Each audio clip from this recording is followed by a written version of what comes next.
सगळ्या राजकारण्यात एकच विनंती असा की जे काही रंग बदलत बदलत बदलत ते जातात, त्याचा एकच रंग होऊ दे रे महाराजा. वाई महाराजा.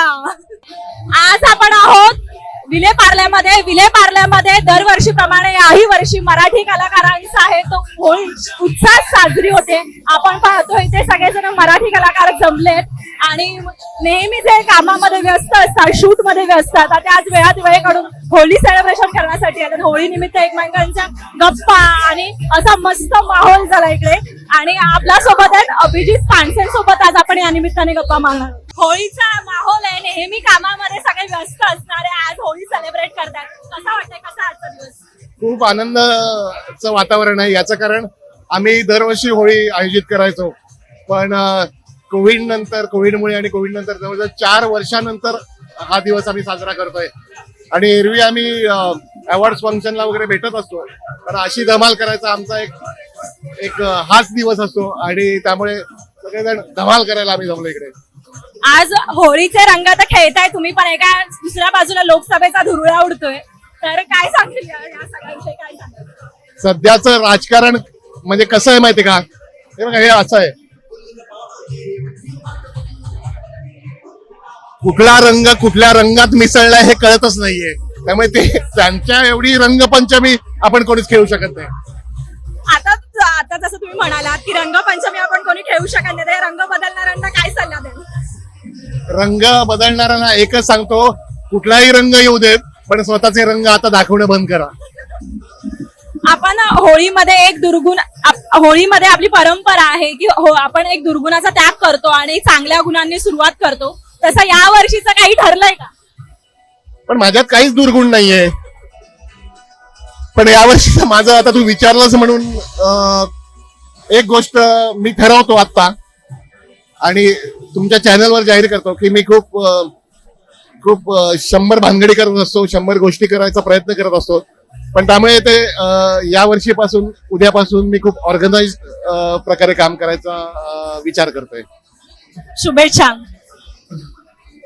आणि एबीपी माझाच्या सगळ्या प्रेक्षकांना होळीच्या, धुलीवंदनाच्या आणि रंगपंचमीच्या मनापासून शुभेच्छा. सगळे आनंदाचे रंग तुमच्या आयुष्यात येऊ देत. पण हे शुभेच्छा दिल्याबद्दल धन्यवाद. पण मला एक असं म्हणायचंय की होळी निमित्त आपण कोकणी माणसं गाराणे घालतो, तसं तू काय गाराणा घालणार आहेस?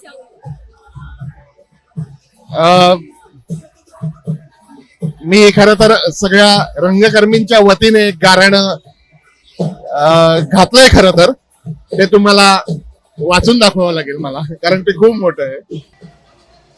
बा देवा महाराजा, बा देवा रंगदेवते नटेश्वर महाराजा, महाराजा, फिल्म सिटीच्या, चित्रनगरीच्या, वहिवाटीच्या महाराजा, आपल्या महाराष्ट्राच्या सांस्कृतिक खात्याच्या पित्याच्या महाराजा, महाराजा. आज ही सगळे कलावंत तुझ्या चरणाशी जमलेले असत.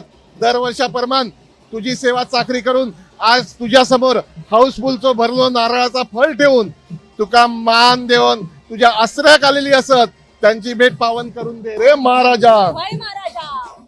मराठी चित्रपटाच्या मागे लई डाबिडा असत, ती पायाबुडी घे रे महाराजा. आपल्या मराठी चित्रपटात थिएटर सबसिडी आणि रखडलेले राज्य पुरस्कार मिळू दे रे महाराजा. सिनेमाच्या तिकीट बारीवर 200-500 कोटींचा धंदा होऊ देत रे महाराजा. प्रेक्षक मराठी सिनेमाच्या थिएटरात भरभरून येऊ दे रे महाराजा. मुंबईत साऊथ, बॉलिवूड, टॉलिवूड, हॉलिवूड मध्ये आपला पण बूट जाऊ दे रे महाराजा. सगळ्यात चांगला आरोग्य देऊन त्यांचं कल्याण कर रे महाराजा. महाराजा. पण हे झालं मराठी रंगभूमीविषयी. राजकारण्यांसाठी काय खास कारण? ते गाऱ्हाणं सामान्य लोकांचं कधीच संपणार नाही आणि त्या गाऱ्हाण्याला हे राजकारणी लोक कधीही पावणार नाहीत. त्यामुळे ते गाऱ्हाणं न घातलेलंच बरं. आज रंगपंचमीच्या निमित्तानं सगळ्या राजकारण्यात एकच विनंती असा की जे काही रंग बदलत बदलत बदलत ते जातात, त्याचा एकच रंग होऊ दे रे महाराजा. महाराजा. होळीच्या शुभेच्छा. थँक्यू. एबीपी माझा, उघडा डोळे बघा नीट.